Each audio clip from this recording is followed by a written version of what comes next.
City India news Telugu, ఇది చీకటి వెలుగు.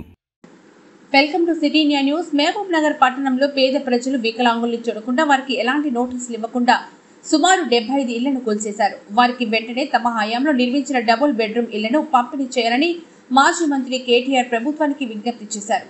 శనివారం నాగర్ కర్నూలు జిల్లా తిమ్మాజిపేట మండలం అవంచ గ్రామంలో మాజీ మంత్రి కేటీఆర్, మాజీ ఎమ్మెల్యే మర్రి జనార్దన్ రెడ్డి, ఎమ్మెల్సీ నవీన్ కుమార్ తదితరులు ఇటీవల మరణించిన మాజీ మంత్రి లక్ష్మారెడ్డి సతీమణి శ్వేతారెడ్డి చిత్రపటానికి పూలమాలలు వేసి నివాళులర్పించారు. అనంతరం అక్కడి నుంచి మాజీ ఎమ్మెల్యే మర్రి జనార్దన్ రెడ్డి స్వగృహం నేరెళ్లపల్లి గ్రామంలో మీడియా సమావేశం నిర్వహించారు. ఈ సందర్భంగా కేటీఆర్ మాట్లాడుతూ, రేవంత్ రెడ్డి, నువ్వు పాలమూరు బిడ్డైతే 90% పూర్తయిన పాలమూరు రంగారెడ్డిని వెంటనే పూర్తి చేయాలని అన్నారు. కేసీఆర్ కు పేరు వస్తుందని పాలమూరు రంగారెడ్డిని పూర్తి చేయకుండా వదిలేశారని ఆరోపించారు. పదే పదే చెప్తుంటావు, పాలమూరు బిడ్డను, నేను మీ పాలమూరు బిడ్డల ఆశీర్వాదంతోనే ముఖ్యమంత్రి అయినాను అని చెప్తా ఉంటాం. ఎందుకు నువ్వు ముఖ్యమంత్రి అయింది? పేద ప్రజల కడుపు కొట్టనిక. పేద ప్రజలు మీ కాంగ్రెస్ ప్రభుత్వం ఇచ్చిన పట్టాలలో ఇండ్లు కట్టుకుంటే వాటిని కూలగొట్టనిక. ఈరోజు నేను అడుగుతా ఉన్నా ఈ ప్రభుత్వాన్ని, ఒక్క కారణం చెప్పగలుగుతారా ఫలానా కారణంతోనే అక్కడ కూలగొట్టినామని? నిజానికి చిత్తశుద్ధి ఉన్న ప్రభుత్వం అయితే గతంలో కేసీఆర్ గారి ప్రభుత్వం చేసినట్టుగా పేదలు బీదలు ఉంటే వాళ్ళు కనుక ఎక్కడైనా గవర్నమెంట్ స్థలంలో ఇల్లు కట్టుకుంటే జీవో నంబర్ 58, 59 కింద ఆనాడు రెగ్యులరైజ్ చేసిన ఘనత కేసీఆర్ గారి ప్రభుత్వాలు. అక్కడ ఎవరైనా తెలియక కట్టుకుంటే పేదవాళ్ళు కదా, ఒక గుంటెడు జాగా కంటే తక్కువ ఉంటే వాళ్ళకే లీగలైజ్ చేయండి, రెగ్యులరైజ్ చేయండి అని చెప్పి లక్షల పట్టాలు జీవో నంబర్ 58 కింద పేదవాళ్ళకు అందజేసినాయి. 59 కింద 120 గజాల కంటే ఎక్కువ ఉంటే నామమాత్రం ఫీజు, ఒక 10% ఫీజు పెట్టి మార్కెట్ వాల్యూలో వాళ్ళకు కూడా రెగ్యులరైజ్ చేసినాం. ఇది సంస్కారవంతమైన ప్రభుత్వం చేయాల్సిన పని. కానీ నీ ప్రభుత్వం ఏం చేస్తుంది? రోడ్డు మీద దివ్యాంగులను పడేసి, వాళ్ళు పాపం కళ్ళు లేని వాళ్ళు, కాళ్ళు లేని వాళ్ళు, చేయి లేని వాళ్ళు, వాళ్ళను గోసబుచ్చుకుంటే, వాళ్ళ పిల్లలు రోడ్డు మీద పడితే, బడికి పోయే పిల్లలు పుస్తకాలు కొట్టుకపోతే మా శ్రీనివాస్ గౌడ్ గారు పాపం 10 రోజుల పాటు వాళ్ళకు అండగా ఉన్నాడు, వాళ్ళకు భోజనం పెట్టినాడు, వాళ్ళను శిబిరానికి తరలించి ఆదుకునే ప్రయత్నం చేసినాడు. నేను రాష్ట్ర ప్రభుత్వాన్ని, ముఖ్యంగా రేవంత్ రెడ్డి గారిని, పాలమూరు బిడ్డ అని చెప్పుకునే రేవంత్ రెడ్డి గారిని అడుగుతా ఉన్నా, నీకు కనుక నిజంగా సంస్కారం ఉంటే, నీకు కనీసం పేదల పట్ల ప్రేమ ఉంటే, వెంటనే ఆ 75 మందికి వెంటనే తక్షణమే డబుల్ బెడ్రూమ్ ఇల్లు కేటాయించి ఉన్నాయి. మహబూబ్నగర్లో మేము కట్టినే ఇంకా ఇయ్యని ఇంకో ఈజీగా ఇంకో 200-300 వెళ్తాయి. వెంటనే కేటాయించు, వాటిలోకి వాళ్ళని తరలించు. ఇది నెంబర్ 1 డిమాండ్. రెండోది, ఏ అధికారులైతే అక్రమంగా అన్యాయంగా బుల్డోజర్లు పెట్టి ఆ పేదలను రోడ్డు మీద పడేసినారో వాళ్ళ మీద చర్య తీసుకో.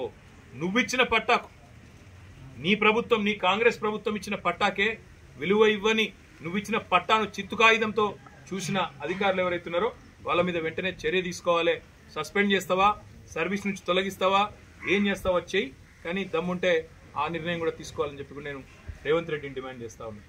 మరొక ముఖ్యమైన మాట కూడా ఈ సందర్భంగా నేను ఈ నాగర్ కర్నూలు వేదికగా చెప్పదలుచుకున్నాను. ఇప్పుడే ఇక్కడికి వచ్చేటప్పుడు మా సోదరులు మర్రి జనార్దన్ రెడ్డి గారు, ఆల వెంకటేశ్వర రెడ్డి గారు, శ్రీనివాస్ గౌడ్ గారు, నవీన్ రెడ్డి గారు, ఎమ్మెల్సీ గారు అందరం కలిసి మాట్లాడుకుంటూ వస్తా ఉన్నాం. వస్తుంటే నేను అడిగిన, మరి ఏమైందన్నా, పాలమూరు రంగారెడ్డి ఎత్తిపోతల పథకం కేసీఆర్ గారు ఎంతో ప్రతిష్టాత్మకంగా ఈ వలసల జిల్లాగా పేరుపడ్డ పాలమూరును తప్పకుండా పచ్చగా చేయాలన్న ఉద్దేశంతో కేసీఆర్ గారు ఒకవైపు పెండింగ్లో ఉన్న ప్రాజెక్టులన్నీ కూడా, కల్వకుర్తి కావచ్చు, భీమా కావచ్చు, నెట్టెంపాడు కావచ్చు, వాటిని శరవేగంగా రన్నింగ్ ప్రాజెక్టులుగా మార్చి పూర్తి చేసి 8 లక్షల ఎకరాలకు నీళ్ళిచ్చిన నాయకుడు కేసీఆర్ గారు ఒక పాలమూరు జిల్లాలో.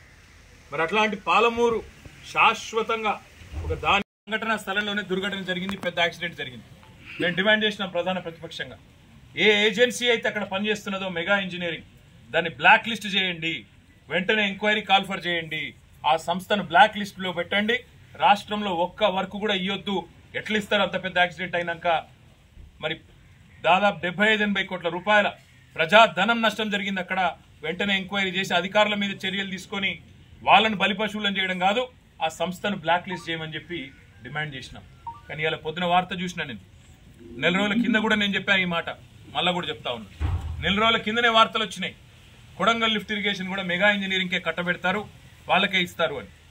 మరి ఈరోజే పొద్దున వార్త వచ్చింది, కొడంగల్ లిఫ్ట్ ఇరిగేషన్ ప్రాజెక్టును దొంగలు కలిసి ఊర్లు పంచుకున్నట్టు 4350 కోట్ల రూపాయల ప్రాజెక్టు ముఖ్యమంత్రి సొంత నియోజకవర్గం, ఒక సంస్థ తన తప్పిదం వల్ల 75-80 కోట్ల రూపాయలు నష్టం జరిగే పని చేస్తే ఆ సంస్థను బ్లాక్ లిస్ట్ చేయాల్సింది పోయి ఈరోజు ఆ సంస్థకు తన సొంత కాన్స్టిట్యున్సీలోని పనిని సగం అప్పచెప్పిండు.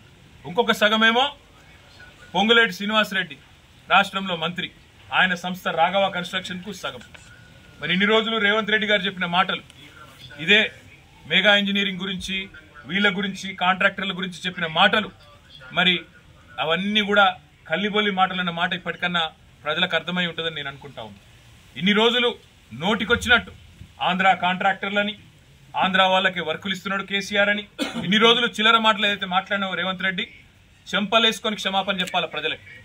నీ సొంత నియోజకవర్గం కొడంగల్ లిఫ్ట్ ఇరిగేషన్ అనే ప్రాజెక్టు ఇవాళ ఏ సంస్థనైతే ఇన్ని రోజులు ఈస్ట్ ఇండియా కంపెనీ అని తిట్టినావో ఆ సంస్థకే కట్టబెట్టినావంటే నీ రంగేందో, నీ నైజమేందో, నీ నిజాయితీ ఏందో దీంతోనే బయటపడ్డదనే మాట నేను విజ్ఞప్తి చేస్తా ఉన్నా.